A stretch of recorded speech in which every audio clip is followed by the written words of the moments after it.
السلام علیکم ورحمۃ اللہ وبرکاتہ۔ الحمدللہ نحمدہ ونستعینہ ونستغفرہ ونؤمن بہ ونتوکل علیہ ونعوذ باللہ من شرور انفسنا ومن سیئات اعمالنا من یہدہ اللہ فلا مضل لہ ومن یضللہ فلا ہادی لہ ونشہد ان لا الہ الا اللہ وحدہ لا شریک لہ واشہد ان محمدا عبدہ ورسولہ اما بعد۔ قال اللہ تعالی فی القرآن المجید فبما رحمة من اللہ لنت لہم ولو كنت فظا غلیظ القلب لانفضوا من حولک۔ تمام قسم کی تعریف کبریائی و بڑائی اس وحدہ لا شریک کے لیے لائق و زیبا ہے جس نے ہمیں اور آپ کو اس دنیا فانی کے اندر مبعوث کیا اور ہمارے اور آپ کے دامن میں ایک بڑا ہی مقدس ابابرکت دین رکھا جو دین اسلام ہے۔ لاکھوں درود و سلام ہو ہمارے آخری نبی جناب محمد رسول اللہ صلی اللہ علیہ وسلم کے اوپر۔ اللہم صلی علی محمد وعلی آل محمد کما صلیت علی ابراہیم وعلی آل ابراہیم انک حمید مجید۔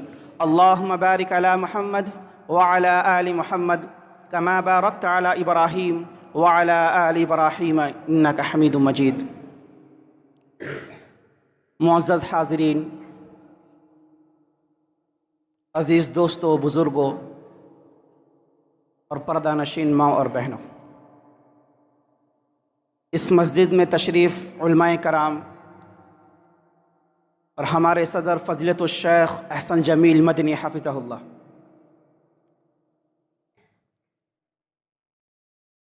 ایک بڑی ہی جد و جہد کے بعد ایک کامیاب اور بہترین نظم اور پروگرام کا انعقاد کیا گیا۔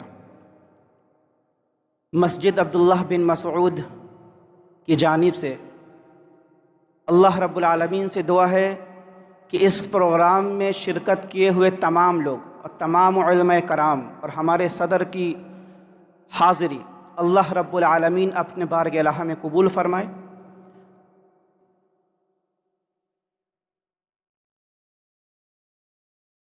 حضرات، آج سیرت کے مختلف پہلوؤں پر گفتگو ہوگی اور مجھے جن باتوں کی لب کشائی کرنے کی اجازت دی گئی ہے، جو موضوع ہے وہ موضوع خطابت ہے لوگوں کے اصلاح کے لیے طریق نبوی صلی اللہ علیہ وسلم۔ یہ مجلس اس لیے منعقد کی گئی تاکہ ہماری زندگی بھی رسول اللہ صلی اللہ علیہ وسلم کی زندگی کی طرح بن جائے اور ہم بھی آپ کے طریقے پر چل سکے۔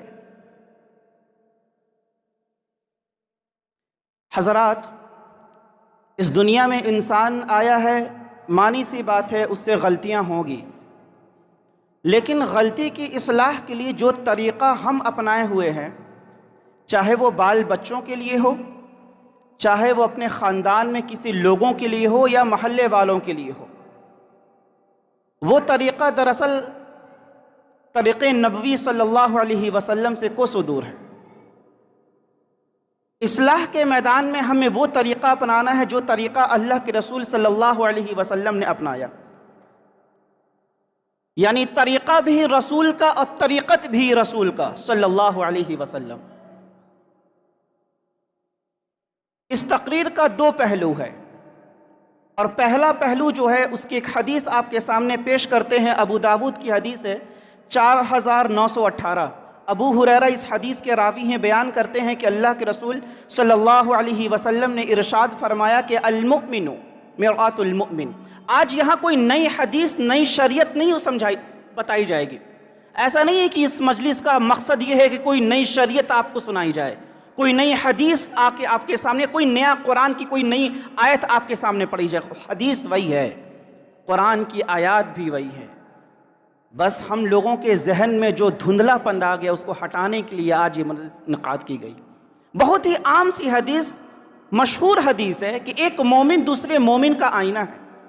اس حدیث کے تعلق سے ہم نے یہ بھی سنا اور ہم سن چکے ہیں اس سے پہلے بھی کہ جس طرح ایک انسان اپنے چہرے کو آئینہ میں دیکھتا ہے اور اس کے چہرے پر اگر کوئی گرد غبار ہوتا ہے، کوئی گندگی ہوتی ہے تو اسے وہ ختم کر دیتا ہے، اسی طرح ایک مومن کا طریقہ دوسرے مومن کے ساتھ یہ ہونا چاہیے کہ اس کے اندر کوئی تم عیب دیکھو، کوئی برائی دیکھو تو اچھے انداز میں بہترین طریقے سے اس کی اصلاح کر دو، اس کے عیب کو اس سے دور کر دو۔ اس حدیث کو ہم نے اتنا ہی سنا، لیکن اس کی تفصیل کی طرف چلتے ہیں۔ اس حدیث میں ذکر آئینہ ہمیں یہ پیغام دیتا ہے، جب ایک آئینہ کے سامنے ایک بادشاہ وقت کھڑا ہو یا غریب کھڑا ہو، آئینہ اس کی حقیقت کا اظہار کرتے وقت ڈرتا نہیں ہے۔ اسی طرح ایک مومن کو بھی چاہیے کہ دوسری مومن کی جب اصلاح کرے، بھلے سے وہ کتنے بڑے عالم اور مفتی اور کتنے سماج کے بڑے رتبے والے انسان ہی کیوں نہ ہو، اصلاح کرتے وقت ہم کو بھی ڈرنا نہیں چاہیے۔ ایک آئینہ آپ کی بات آپ کے منہ پر بولتا ہے اور دل میں کچھ نہیں رکھتا۔ ایک مومن کو بھی چاہیے کہ جب دوسرے کی اصلاح کرے، اصلاح کے بعد اس کے خلاف اپنے دل میں کوئی بات نہ رکھے۔ ایک آئینہ پیٹھ پیچھے آپ کی بات کسی اور سے نہیں بولتا۔ ایک مومن کو بھی چاہیے کہ اصلاح کرے تو اس کے منہ کے سامنے کرے، غیبت نہ کرے، پیٹھ پیچھے اس کی برائیاں نہ کرے، اگر طاقت ہے منہ پر اس کی اصلاح کرے۔ یہ آئینہ ہمیں یہ پیغام دیتا ہے۔ آئینہ ہم سے جھوٹ نہیں بولتا، اسی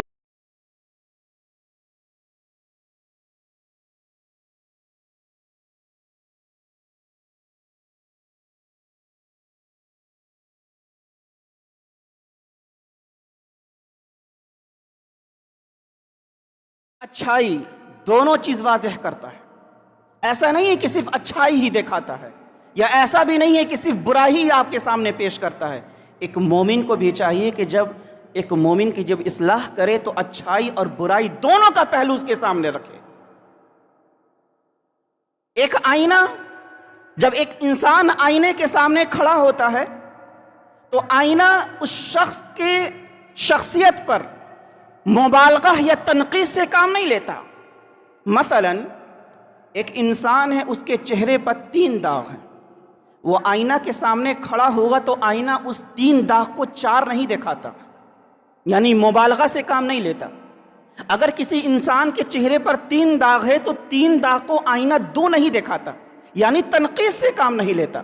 نہ ہی مبالغہ ہے نہ ہی تنقید ہے، جتنا ہے اتنا بتاتا ہے۔ تو پتہ کیا چلا؟ ہمارے گھروں میں بھی آئینے ہیں، آپ کے گھروں میں بھی آئینے ہیں۔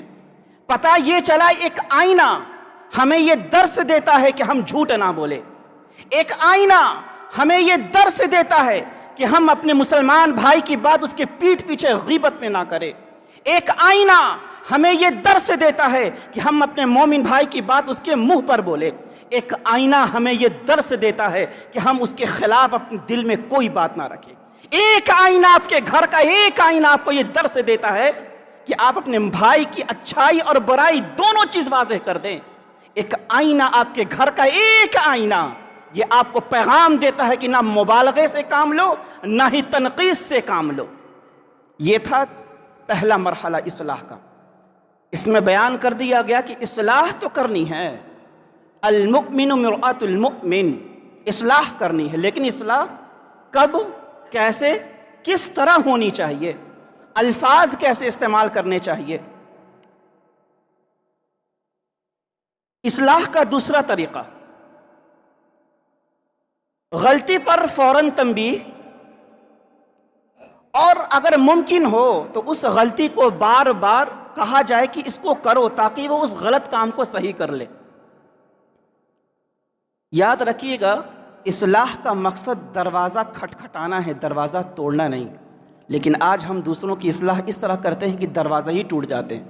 دروازہ ٹوٹنے سے مراد یہ ہے کہ میرے رشتے ہی ختم ہو جاتے ہیں، دوست ہے تو بچھڑ جاتے ہیں، تعلقات ہیں تو ٹوٹ جاتے ہیں، اگر شوہر اور بیوی کا مسئلہ ہے تو پھر طلاق ہی پڑ جاتی ہے۔ صحیح بخاری حدیث نمبر 6667، ابو ہریرہ اس حدیث کے راوی ہیں، بیان کرتے ہیں کہ ایک صحابی رسول مسجد کے اندر تشریف لائے اور اللہ کے رسول صلی اللہ علیہ وسلم مسجد کے ایک کنارے پر بیٹھے ہوئے تھے۔ وہ صحابی رسول نماز پڑھتے ہیں، نماز پڑھنے کے بعد اللہ کے رسول کے پاس آ کر سلام کرتے ہیں۔ آپ صلی اللہ علیہ وسلم نے ارشاد فرمایا ارجع فصلی فإنک لم تصلی، جاؤ جا کر نماز پڑھو، تو نے نماز نہیں پڑھی۔ وہ صحابی رسول پھر گئے، نماز پڑھے، ثم سلم، آ کر پھر سلام کیا۔ آپ نے فرمایا ارجع فصلی فإنک لم تصلی، 3 مرتبہ ہوا، جاؤ جا کر نماز پڑھو، تو نے نماز نہیں پڑھی، جا کر پھر سے نماز پڑھو۔ 3 مرتبہ بھی ہوا تو صحابی رسول نے کہا کہ اللہ کے رسول، نماز کا طریقہ آپ ہی سکھا دیجئے، آج ہم بھی تو نماز پڑھتے ہیں، بہت ساری چیز حدیث سے نکل کر واضح ہوگی، آج ہم بھی نماز پڑھتے ہیں، اس صحابی رسول ہے نماز قبول نہیں ہو رہی، نماز ہو ہی نہیں رہی ہے، کہا کہ اللہ کے رسول ہمیں نماز سکھا دیجئے۔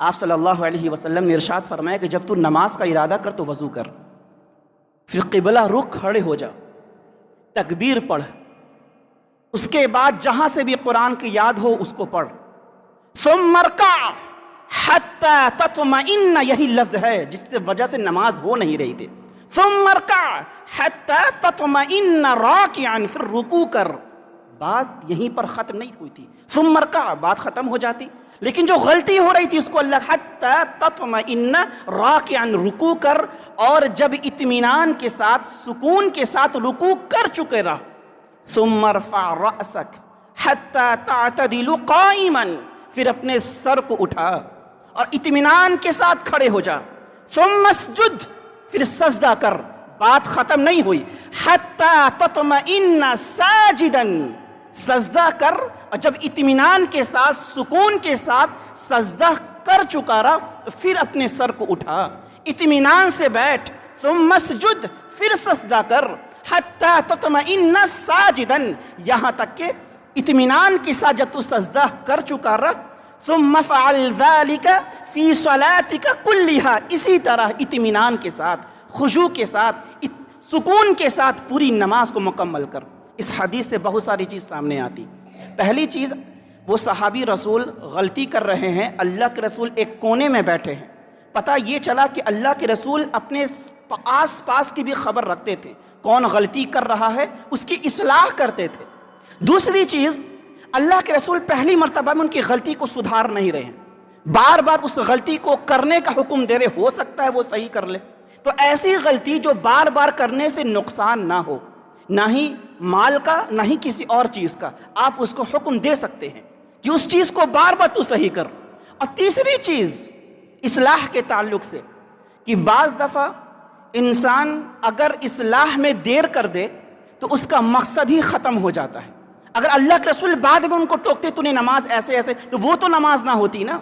تو اس سے پتہ یہ چلا اگر کوئی انسان غلطی کرے تو ہم اسے ضرور ٹوکے، لیکن انداز رحمت کائنات صلی اللہ علیہ وسلم کا ہونا چاہیے۔ دوسری چیز اصلاح کے تعلق سے، غلطی کرنے والے سے وجہ پوچھا جائے، آج اللہ اکبر اپنے گھر کے حالات دیکھ لیں، یا پھر ہم باہر کے حالات دیکھ لیں، یا پھر اپنے کاریگروں کے حالات دیکھیں، غلطی ہوئی چاہے وہ بچہ ہو بڑا ہو کاریگر ہو، فوراً سے ہم مارتے ہیں، پہلے گالی پھر دیکھنے والے بجاتے ہیں تالی۔ نہ اللہ کے رسول کا معاملہ گالی کا تھا، نہ صحابہ کرام کا تالی کا تھا۔ وہ معاملہ کیسا تھا؟ بخاری کی روایت ہے، اللہ کے رسول امام بخاری اس کو کتاب الاستئذان کے اندر ذکر کیا ہے، حدیث نمبر 6259۔ صلح حدیبیہ کا یہ واقعہ ہے۔ صلح حدیبیہ میں جب کفار مکہ اور اللہ کے رسول سے جب ایک معاہدہ ہوا، اس معاہدہ کو جب کفار مکہ نے توڑ دیا تو اللہ کے رسول صلی اللہ علیہ وسلم نے اس کے نتیجے میں مسلمانوں کو خفیہ طور پر جنگ کرنے کا حکم دے دیا، تیاری کا حکم دیا خفیہ طور پر۔ ایک صحابی رسول تھے حاطب بن ابی بلتعہ رضی اللہ تعالی عنہ، دیکھا کہ میرے مکہ کے اندر کوئی رشتہ داری نہیں ہے، لیکن میرے بال بچے تو وہی ہیں، خفیہ طور پر جنگ ہوگا، ایسا نہیں کہ میرے بال بچے مارے جائیں۔ ایک عورت کے ذریعے سے اس خفیہ میٹنگ، اس خفیہ جنگ کا انہوں نے ایک خط میں لکھا، ایک عورت کو دے دیا کہ جاؤ کفار مکہ کو یہ دے آؤ۔ علی رضی اللہ تعالیٰ عنہ اس حدیث کے راوی ہیں، بیان کرتے ہیں کہ اللہ کے رسول صلی اللہ علیہ وسلم نے مجھے زبیر بن عوام مرثد غنوی رضی اللہ تعالیٰ عنہما کو بھیجا کہ جاؤ اس عورت کو پکڑ کر لے آؤ۔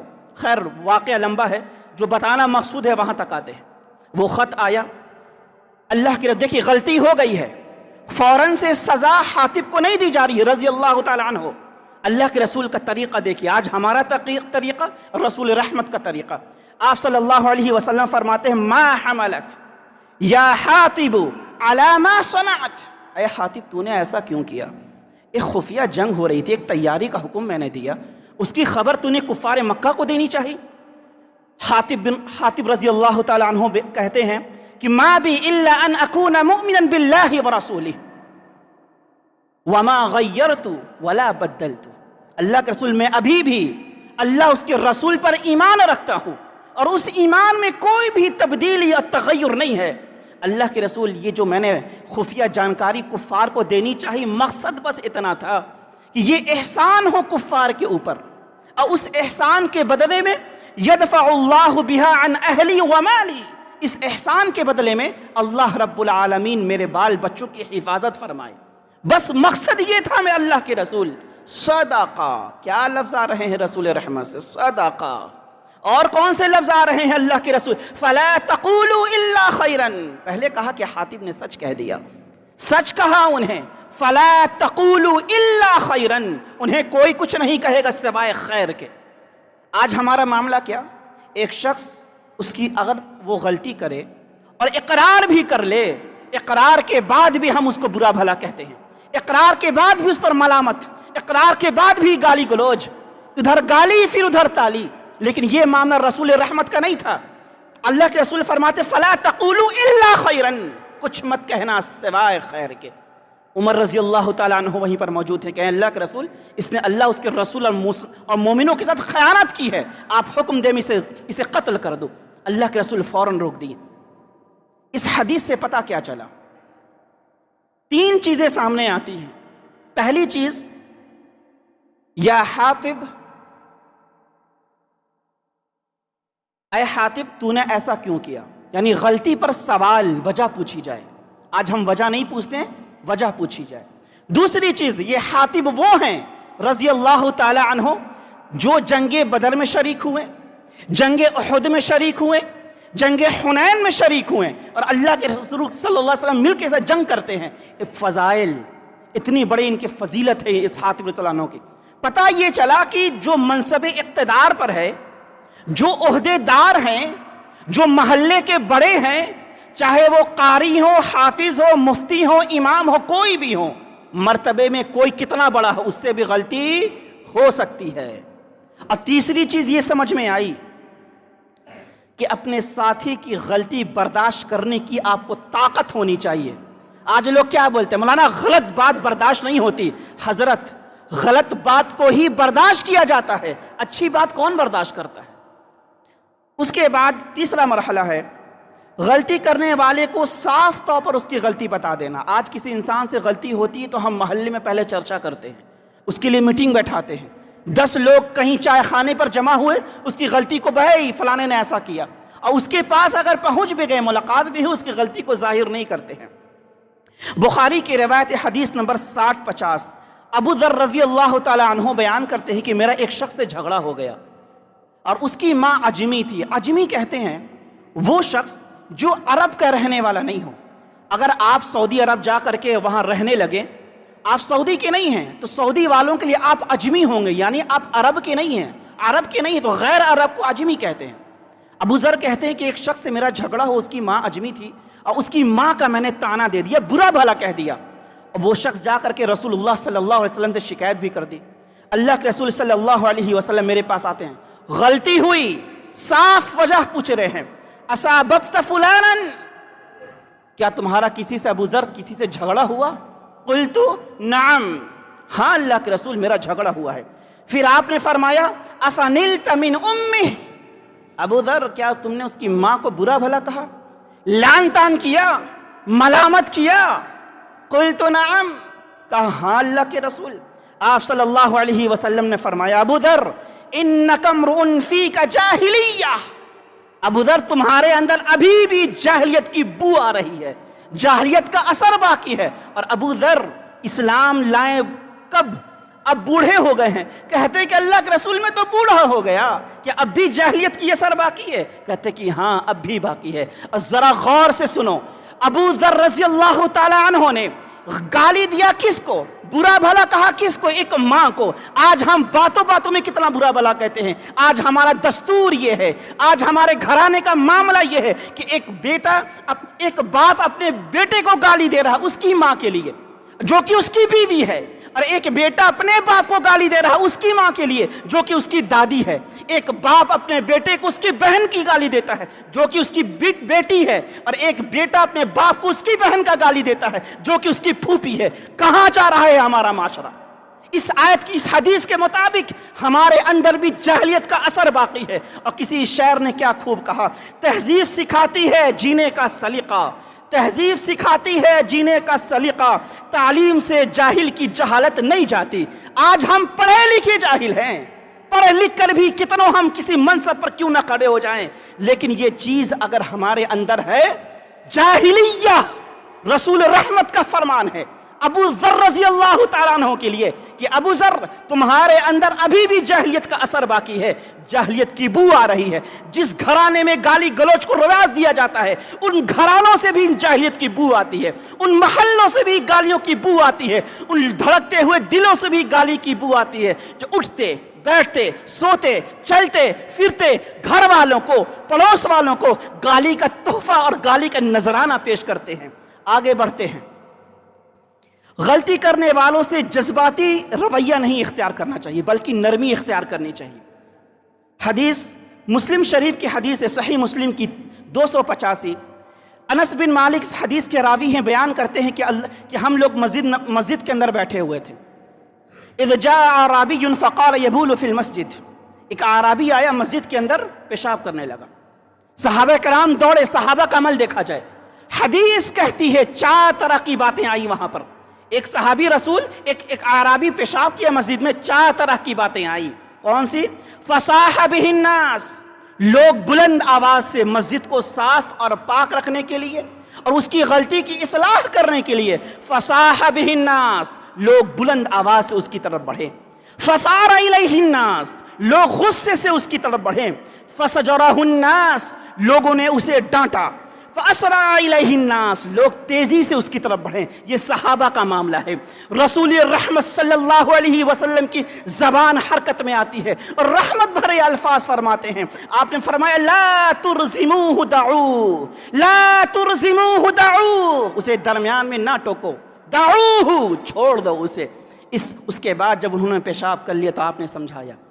آپ نرمی اختیار کر رہے ہیں. آج ہم کتنے جذباتی, ہر معاملے میں جذباتی. کوئی کچھ ہوا نہیں فوراً سے گالی کا نذرانہ, کوئی کچھ ہوا نہیں فوراً سے دشمنی. رسول رحمت دعوہ, چھوڑ دو اسے. پھر سکھایا کہ دیکھو, اس اعرابی کو سکھایا کہ دیکھو یہ مسجد ہے, اللہ کا گھر ہے, اس میں نماز اور قرآن کیا جاتا ہے, اس میں گندگی نہیں پھیلائی جاتی. اس کا اثر کیا ہوا؟ رسول رحمت کے الرحمت بھرے الفاظ کا اثر ابن ماجہ نے کوٹ کیا. ابن ماجہ میں اس کا ذکر ہوا. وہ اعرابی فرماتے ہیں کہ فلم یؤنب ولم یسب, رسول اللہ صلی اللہ علیہ وسلم نے نہ گالی دی اور نہ ہی برا بھلا کہا. آج ہمارا معاملہ اتو سا غلطی, چھوٹی سی غلطی پر پورا پہاڑ اٹھا لیا گھر پر, چھوٹی سی غلطی پر لگا دیا گالی کا ٹیگ ان کے سامنے. اس فلم یؤنب فلم یسب, حدیث کے الفاظ ہے, اثر ہوا ان کے اوپر. کہتے کہ میرے ماں باپ قربان ہو, نہ گالی دیتے ہیں, نہ گالی دیا اور نہ ہی اللہ کے رسول نے برا بھلا کہا. تو میرے آج ہمارا معاملہ کیا ہے کہ اگر ہمارے گھر میں چلتا پھرتا بچہ 5 سال 3 سال 4 سال کا اگر کہیں پیشاب کر دے بستروں پر, تو گھر کے سسر سب سے پہلے بہو کو بولیں گے سنبھالا نہیں جاتا, برا بھلا بول دیں گے. یہ صحابی رسول عقل رکھتے ہوئے, ہوش رکھتے ہوئے, حواس رکھتے ہوئے مسجد میں آ کر کے پیشاب کر رہے ہیں. اللہ کا شکر کریں دعوہ سے چھوڑ دو, اور نرمی کے ساتھ سمجھا رہے. یہ معاملہ ہم کو اور آپ کو سمجھنا چاہیے, اور اس طریقے سے ہم کو اپنی اصلاح کرنی ہے, اپنے گھر والوں کی اصلاح کرنی ہے. اسی طرح اصلاح کا ایک طریقہ یہ بھی ہے کہ کسی کی غلطی اگر دیکھی جائے تو ممبر سے بیان کیا جا سکتا ہے, لیکن نام لیے بغیر, نام نہ لیا جائے. حضرت عائشہ صدیقہ رضی اللہ تعالی عنہ اس حدیث کے راوی ہیں. بخاری شریف کی حدیث نمبر 6101. بیان کرتی ہیں کہ اللہ کے رسول صلی اللہ علیہ وسلم صنع النبی صلی اللہ علیہ وسلم شیئا فرخص فیہ، اللہ کے رسول صلی اللہ علیہ وسلم نے کسی کام کا حکم دیا، اجازت دے دیا، ایک کام کیا اور اس کے لیے کرنے کی اجازت دے دی. فتنزہ عنہ قوم، تو کچھ لوگوں نے اس کام کے نہ کرنے کو اچھا جانا. کتنے ہزاروں کام ہیں، رسول رحمت کی بات سامنے ہے لیکن ہم کرنے کو تیار نہیں. اس دور میں بھی وہ لوگ موجود تھے. فتنزہ عنہ قوم، کچھ لوگوں نے اس کام کے نہ کرنے کو اچھا جانا. اللہ کے رسول صلی اللہ علیہ وسلم تک خبر پہنچی. آپ نے فرمایا ما بال اقوام، لوگوں کو کیا ہو گیا ہے؟ نام نہیں لے رہے ہیں. اصلاح کا ایک طریقہ نام نہ لیا جائے، نام نہیں لے رہے ہیں. آپ نے فرمایا تنزہون عن الشیء اصنعہ، میں کسی کام کا حکم دیتا ہوں، وہ کام میں کرتا ہوں اور تم اس کام سے پرہیز کرتے ہو. لوگوں تمہیں کیا ہو گیا ہے؟ پھر آگے فرماتے ہیں فواللہ انی لأعلمہم باللہ واشدہم لہ خشیہ، میں ان لوگوں سے زیادہ اللہ رب العالمین کو جانتا ہوں، میں ان لوگوں سے سب سے زیادہ اللہ رب العالمین سے ڈرنے والا ہوں. اس حدیث سے ہمیں کیا سمجھ میں آیا کہ آپ سب سے پہلی چیز کی بغیر نام لیے کسی کی اصلاح کی جائے، نام نہ لیا جائے، لیکن اصلاح ضروری ہے. اور دوسری چیز کیا سمجھ میں آئی کہ اللہ کے رسول صلی اللہ علیہ وسلم اگر کسی کام کا حکم دے دے تو دنیا کا اماموں کا امام بھی آ جائے، اس کی بات کو اپنے جوتے کی نوک پر رکھو. رسول رحمت صلی اللہ علیہ وسلم کی بات کو اپنے دل میں جگہ دو. اٹھا کے دیکھ لیجئے تاریخ کو، دنیا میں جتنے بڑے اماموں سے امام، مفتی سے مفتی کوئی آیا ہے، اس کو رسول رحمت صلی اللہ علیہ وسلم کے دروازے سے جب تک وہ گزرا نہیں تب تک وہ امام نہیں کہلایا. رسول رحمت کے دروازے سے گزرے تو ابو بکر صدیق بنتے ہیں، رسول رحمت کے دروازے سے گزرتے ہیں تو عمر فاروق بنتے ہیں، رسول رحمت کے دروازے سے گزرتے ہیں تو عثمان غنی بنتے ہیں، ذو النورین بنتے ہیں، علی رضی اللہ تعالیٰ عنہ رسول اللہ کے دروازے سے گزرتے ہیں تو حیدر قرار بنتے ہیں، اور خالد بن ولید رضی اللہ تعالیٰ عنہ اگر رسول رحمت کے دروازے سے گزرتے ہیں تو سیف اللہ کا لقب دیا گیا. اور لاکھوں صحابہ کرام جب رسول رحمت کے دروازے سے گزرے تو رضی اللہ عنہم ورضوا عنہ کا خطاب دے دیا گیا. کون سا دروازہ؟ گھر کا دروازہ، وہ دروازہ جس کو شریعت بتائی گئی، وہ دروازہ جو شریعت کے مطابق رسول اللہ نے سامنے رکھ دیا، اس سے ہو کر تمہیں گزرنا ہے. یہ ہے اسلام. تو اس حدیث سے ہمیں معلوم چلا کہ اللہ کے رسول کی بات دل میں سجاؤ، لوگوں کی باتوں پر بھروسہ نہ کرو. دلیل کے ساتھ کوئی بات کہہ رہا ہے، رسول رحمت کی بات ہے، دنیا کی بات ایک طرف، رحمت کائنات کی بات ایک طرف. اچھا کچھ لوگ ہیں جب ان کو بولا جاتا ہے کہ کوئی عالم اگر تقریر کر دیے، بہت سے علماء کرام آتے ہیں جاتے ہیں تقریر کرتے ہیں، نام تو نہیں لیتے ہیں لیکن بعد میں وہ باہر جاتے ہیں اور کہتے ہیں کہ دیکھو مولانا نے ہمارے لیے تقریر کی. ان کے لیے ایک واقعہ ہے، بڑا مزیدار واقعہ ہے، سننے لا کہ ہمارے لیے اور آپ کے لیے بھی. شیخ شہاب الدین اپنی کتاب مستطرف کے اندر ایک لطیفہ بیان کرتے ہیں. آج ہمارا معاملہ ایسا ہی ہو گیا ہے، کوئی عالم کوئی تقریر بیان کیا، باہر جا کے کہتے ہیں کہ دیکھو مولانا نے میرے لیے تقریر کی ہے. بھائی آپ کے مولانا جانتے ہی نہیں ہیں آپ کو. تو ایسے لوگوں کے لیے ایک واقعہ ہے. موسیٰ نامی ایک چور ایک درہم کی تھیلی چورا کر کے مسجد کے اندر داخل ہو گیا اور اس تھیلی کو اپنے داہنے ہاتھ کی آستین میں چھپا لیا اور جماعت میں شامل ہو گیا. امام صاحب نیت باندھتے ہیں، سورہ فاتحہ ختم کرتے ہیں اور اس آیت سے نماز کی ابتدا کرتے ہیں، وَمَا تِلْكَ بِيَمِينِكَ يَا موسیٰ. چور بھی موسیٰ، آیت کے اندر بھی آیا موسیٰ. اس آیت کا مطلب یہ تھا کہ اے موسیٰ تیری داہنے ہاتھ میں کیا ہے. اتنا سننا تھا کہ چور وہیں پر تھیلی پٹک کر بھاگا اور کہا کہ امام تو بہت بڑا جادوگر ہے. آج ہمارا معاملہ اسی موسیٰ کی طرح ہو گیا ہے. بات کہیں اور کی جا رہی ہے، غلطی کی اصلاح نام لیے بغیر کی جا رہی ہے، لیکن کچھ لوگوں کے اندر یہ دقتیں ہیں، یہ پریشانیاں ہیں کہ جناب میرے اوپر تقریر کی گئی ہے، مولانا میرے اوپر یاد رکھیں ایسے لوگ کان کھول کر سن لے. جس محلے میں گنہگاروں کے ساتھ ساتھ